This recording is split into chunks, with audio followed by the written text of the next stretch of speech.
And I'm just wondering, in fact, if the federal government's considering some sort of educational material to help people, answer questions correctly. What's the clarity around what the new expectations might be at crossing the border? Well, and you're acknowledging that I think I use the word prickly. It can often be that, and it's we get comfortable. I think that we had this ease, especially between Canada and the United States. A lot of that obviously changed after September 11th.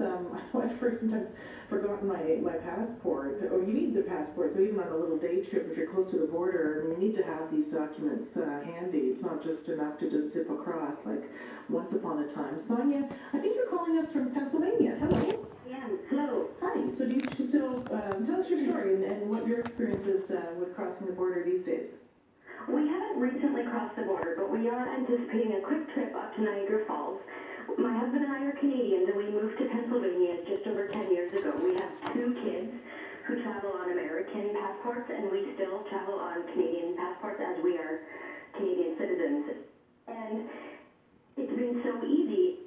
Many times it's back and forth once we had our green cards and things like that. Before our green cards, it was sometimes stressful to know if we were going to catch someone on a bad day at the border and they were going to make a bigger deal about us not having green cards and living in the States than perhaps they would on another day.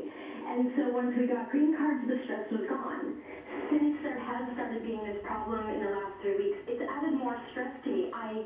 It's probably unnecessary simply because I'm a Canadian, but I don't want to cross the border anymore without my kids there with me. So if something weird does happen, I'm not stranded on one side of the border, my kids are on the other with my husband, kind of thing. But now, it's interesting when you say that because there is an irrationality about that for you.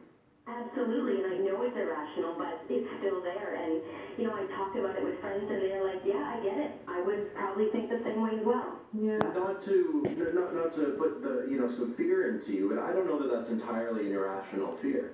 We've heard stories the last few days about Canadian citizens being denied entry into the United States, and there was a story over the weekend about an American citizen being denied or being held up at the border upon re-entering the United States, a NASA scientist who was stopped at the border. So, I think it's prudent to be careful to make sure that all your documents are in order. The other thing to consider, depending on what your employment is, if you have confidentiality restrictions on the data you carry on your cell phone.